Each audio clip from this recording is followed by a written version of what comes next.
He is the founder and chairman of the Asian American and Pacific Islanders Victory Fund, headquartered in Washington, D.C. I have a sense of mission and purpose that is well beyond just doing well for myself and my family. He is a successful entrepreneur and a venture capitalist and serves on the board of the Democracy Alliance. Why are we just writing checks instead of asking for things, instead of engaging more, instead of getting our children involved in the campaigns? And why aren't we seeing more Indian Americans in public office? NewsX proudly presents the VaKu Diaspora dialogue with Shekhar Narasimhan. Well, hello and welcome. You're watching NewsX VaKu. My name is Megha, and joining me on the broadcast today is Shekhar Narasimhan. He's the chairman and founder of AAPI Victory Fund, which aims to mobilize the Asian American Pacific Islander community in the United States. He is also the managing partner at Beacon Advisors, and he serves as a board member for the Democracy Alliance, amongst other things. It's good to have you, Shekhar, on the broadcast with us. Very nice to meet you, Megha, and congratulations on your new show. Thank you so much. My first question, and I ask all the members of the diaspora community who join me on the broadcast to narrate your tale of the American dream that you had envisaged for yourself when you first decided to move from India to United States. I think it's probably fairly similar, actually, in my generation. I came to the United States in 1974 after going to IIT Delhi. I think about 80% of my class batchmates at that time actually came overseas to study somewhere, mostly in the US. And I did an MBA. Then my path took a different direction. I had always had a very deep interest, and I consider myself extraordinarily fortunate for this, in community development, in doing something about poverty. And many people in India laughed at me about doing something about poverty in the United States, when in India in 1974, there was obviously significant poverty, as there is even today. And but I got lucky. I ended up in a place called Eastern Kentucky, where literally many of them had never seen an Indian from India before. I was taken at face value. I worked in community development in low-income communities, came to Washington. So it's the standard story, except for that little interregnum, where I debated returning to India to do the same work, concluded I would be more effective here, but learned one incredible lesson before I went into the private sector. I went into property management of homes, banking, and then I stayed in banking the rest of my life. Last 33 years running a publicly traded commercial real estate finance company and now an investment bank. So the entrepreneurial story has drifted because I have a very deep-seated mission in all that I do. I care deeply about making sure that everybody in the world who needs it has decent, safe, and sanitary shelter. Mm-hmm. And so I work on affordable housing issues in a business. I've used every platform that I've been on to talk about the importance and drive that we have to have adequate shelter in every place in the world that I can think of and I go to. So that connectivity, I consider myself just beyond fortunate. Yes, we have the American dream in the traditional senses of, we have 2 cars and we have a house and we have children that have done well and we have prospered here.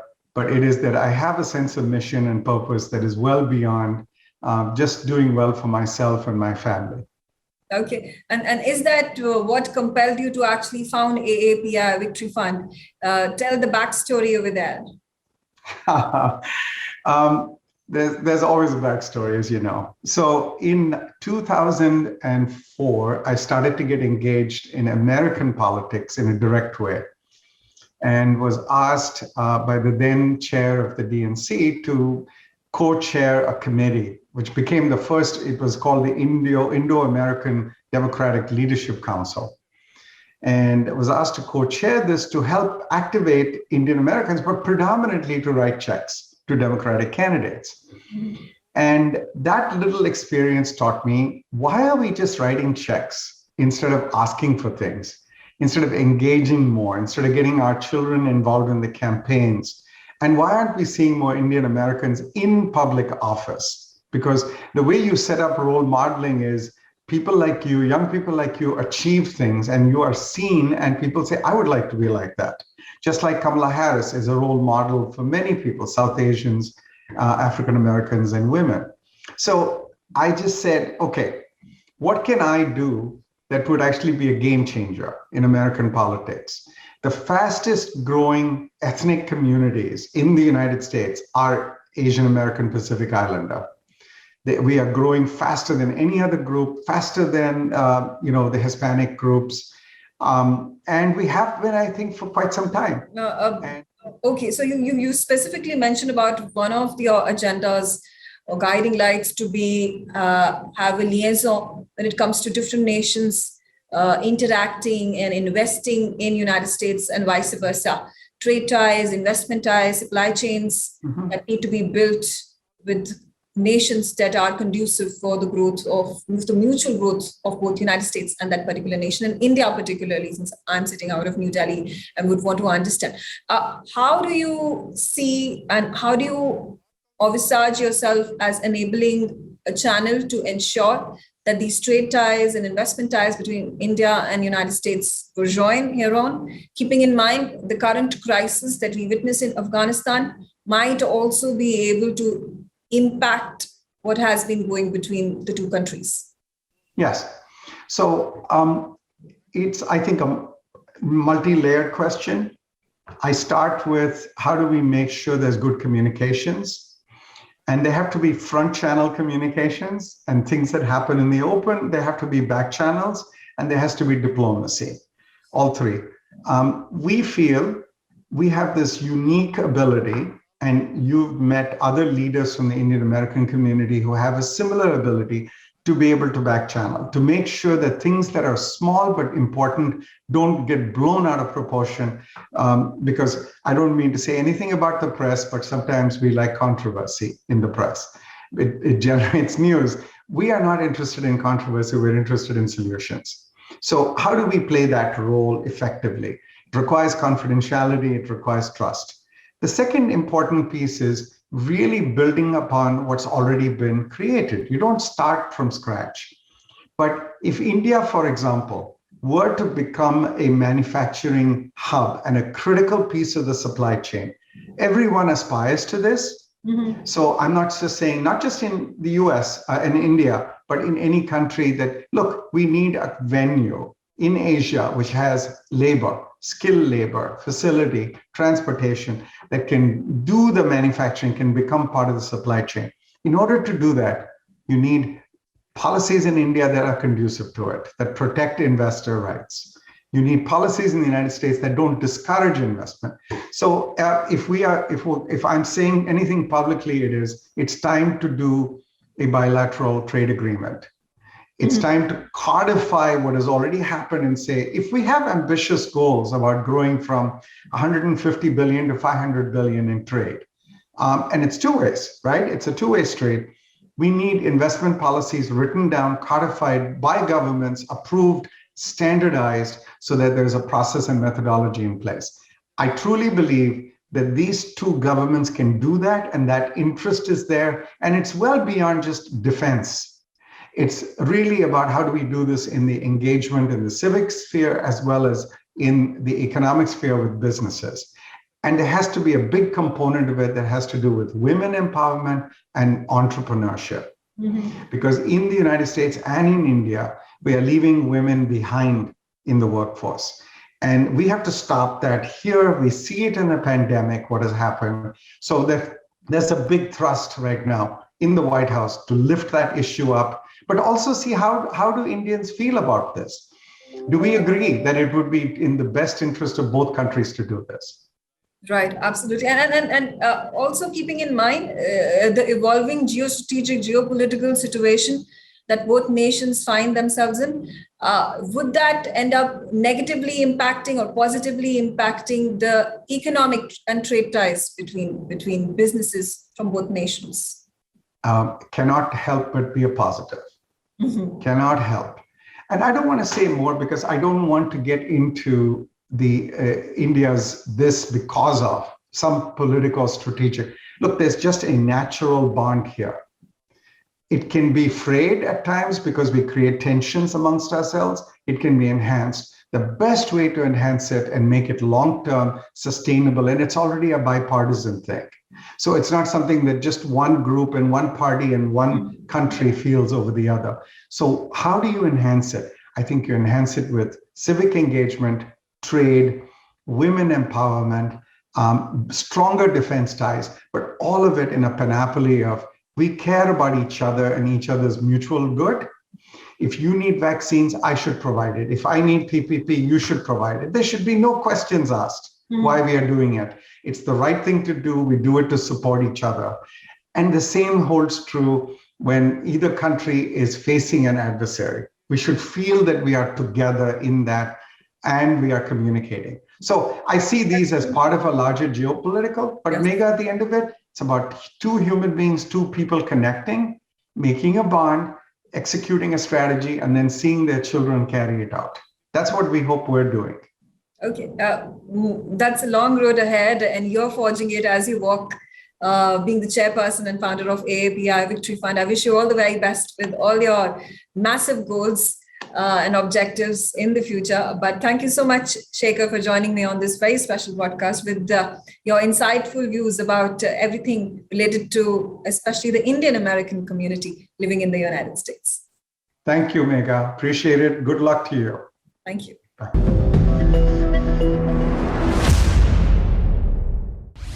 She is a new tech nuclear officer at the European Leadership Network in Washington, D.C.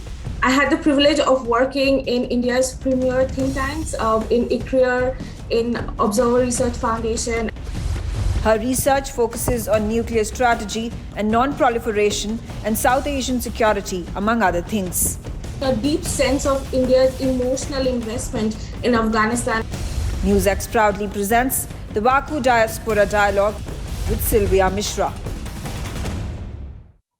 Hello and welcome. You're watching NewsX VaKu. My name is Megha Sharma, and joining me on the broadcast is a very special guest, Sylvia Mishra. She is a new tech nuclear officer at the European Leadership Network, and her research focuses on nuclear strategy and non-proliferation, Southern Asian security, grand strategy, and emerging technologies. No, she actually wears a host of hats, and we'll try to understand her comprehensive profile from Sylvia in just a few minutes of time. But it's good to have you, Sylvia, on the show.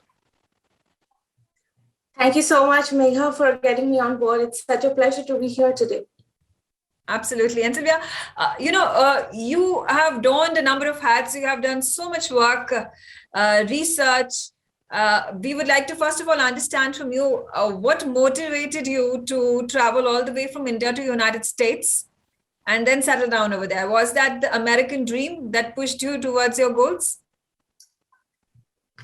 So I grew up in Kolkata, and I grew up in a family which was very academic. My father is a professor of international relations, and he had a profound influence and impact in my life, encouraging me to think deeply about states, societies, politics, and diplomacy. And that kind of really guided my interest to pursue national security issues and international security.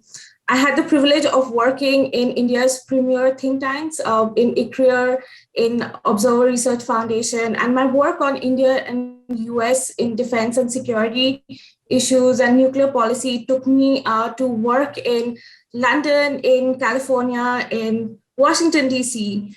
I do consider myself as a global citizen, and I believe that both India and the United States, as the largest democracy and the oldest democracy, has a really special role in shaping the geopolitics of the next century. And therefore, I like to think that I'm working to advance ties between the two countries and facilitating a shared understanding between the two. Absolutely. And you're a women's rights researcher. right from working with Ambassador Jenkins, who's the founder of the Women of Color, Advancing Peace and the Security, to have established the Indian women in international relations. In fact, I was going through your profile, and your current profile as a new tech nuclear officer at the European Leadership Network is thanks to a PR, in fact, or was it your boss who was undermining your capability to take on such a heavy subject and excel in it, and simply by the virtue of you being a woman? If you could narrate to us about all this. Sure. Look, I believe that the economic competitiveness and primacy of any country really focuses and ensures that both men and women are equal stakeholders in advancing national security issues in that country. And because I believe in bolstering the voices and amplifying the work of women of color, of women and underrepresented minorities in the field of international relations, I took up the work of working with Ambassador, now Undersecretary Bonnie Jenkins in WCAPS. And also this kind of led me to establish the Indian Women in International Relations. It's vital that Indian women who are working in national security issues have a prominent voice and role, because it matters who gets a seat at the table. National security policies, nuclear policies affect both men and women equally, and therefore women should be equal stakeholders in formulating and shaping and navigating policies on international security and global peace and security issues. You know, that's a very strong point and a very strong message that you give across by virtue of being at the position that you are, and kudos for that initiative and the bravery that you showcase at your work. The crisis that is boiling, and there are a lot of these nations, including the United States and international communities like the United Nations, that are now at the verge of giving legitimacy to the Taliban government that is soon to be set up in Afghanistan. How should India at this point of time tread this entire serpentine path towards the erstwhile India-Afghanistan relationship, keeping in mind Taliban has been proscribed as a terrorist organization world over? Look, the debate is rife, right? Whether and how and in what capacity should India engage with the Taliban-controlled Afghanistan? And as in how, like, we as analysts and scholars and academics and practitioners debate, it bears little significance, because at the end of the day, the ground reality is that we have a Taliban-controlled Afghanistan right now, and India has to find and figure ways to engage with the Taliban-controlled government. As much as we really supported, and there has been a deep sense of India's emotional investment in Afghanistan, and also now the investment of almost billion remains uncertain of India's investment in Afghanistan. But however, India would need to figure ways how to engage with Taliban, because we need to see to it that we do not encourage any kind of cross-border terrorism, and especially when we see Afghanistan and Pakistan in collusion, providing a hotbed of terror networks emanating from this region. Absolutely. That's an interesting point. I'll go ahead and delve the United Nations position politically as well as strategically world over at this very critical juncture, and how crucial does it become for the nuclear non-proliferation treaty under the current geostrategic scenario for the non-actors as well as belligerent nations? When we talk about belligerent nations, we talk about Russia, China and Iran, North Korea, refusing to abide by these. And how does the perceived diminishing clout of United States as a superpower in the world bode for the country? Look, the nuclear policy world and the global nuclear policy community is at an inflection point. The great power rivalry is back into sharper focus in international politics. Countries are developing emerging technologies, and its integration with nuclear weapons are putting very different kinds of pressure and it's putting pressures in terms of thinking about nuclear policy decision making. We see arms control is in retreat, and different countries are pursuing and expanding their nuclear weapons arsenal and inventory. At such a time, I think India has an important role to push non-proliferation efforts working with the United States. So far, the United States have been and has played a pivotal role in furthering the global non-proliferation regime. I do think the NPT, even though the review conference has been postponed to next year, January 2022, I think the nuclear non-proliferation treaty and the entire nuclear global nuclear non-proliferation architecture would play a pivotal role in ensuring that some of these new challenges which we see, especially the challenge of nuclear terrorism, the threat to nuclear facilities from terrorist actors, and India and the United States would have a special role in furthering and strengthening the global non-proliferation regime. Okay, and before I let you go, Sylvia, if you could also delve on the current relationship between United States and China ever since the COVID pandemic has hit the entire world. There have been US intelligence agencies that have also come out with reports not being able to actually pinpoint the origin of the virus from the Wuhan lab. That had been the massive perception of the entire world.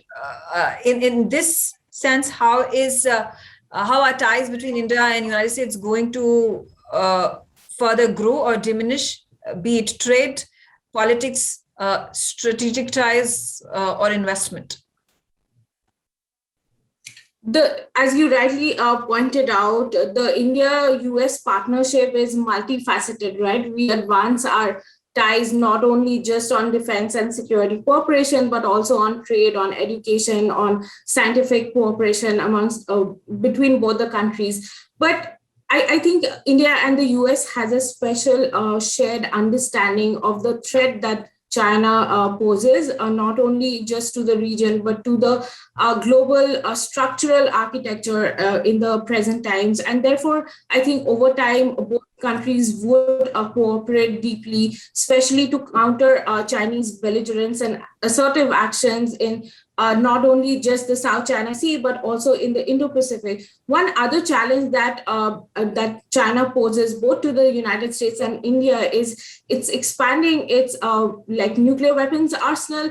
Recent reports have underscored that China is looking to expand its nuclear weapons arsenal and inventory, and also incorporating a lot of emerging technologies, especially unmanned systems, both unmanned aerial vehicles and unmanned underwater drones, which poses a challenge to the Indian security establishment in the Indian Ocean region. And also these drones which China is exporting in large numbers can fall into the wrong hands, can fall into the hands of terrorists who can reverse engineer these drones and utilize it to carry a payload, for example. So some of these challenges would really see to it that India and the United States work closely, not only just bolstering India's defense preparation, but also tightening some of the export control regimes that both India and the United States are part of.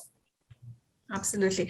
I thank you once again, Sylvia, for sharing your analysis and perception about this very complex issue that the world is facing in terms of Afghanistan crisis and obviously the pandemic that has hit the country and the world. It's been a year and a half and more. I look forward to hosting you more often on my show on NewsX VaKu. But for now, thank you so much for being on the telecast. Thank you, Megha. I really appreciate the work that VaKu is doing. All the very best. Thank you. Thank you so much.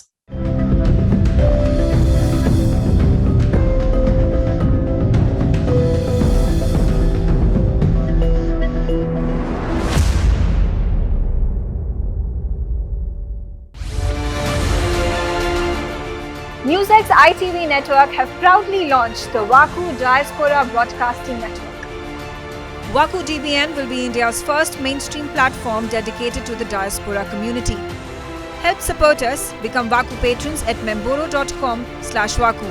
You will get the first access to our interviews, make recommendations, merchandise access, ask questions, and get a shout out of thanks on our TV shows. You can also suggest to us who should get the VaKu Golden Chakra Awards and also tell us who should get into the VaKu Hall of Fame. Limited memberships are available at 100 rupees per month on Memboro VaKu. Sign up now. Log on to memboro.com/VaKu.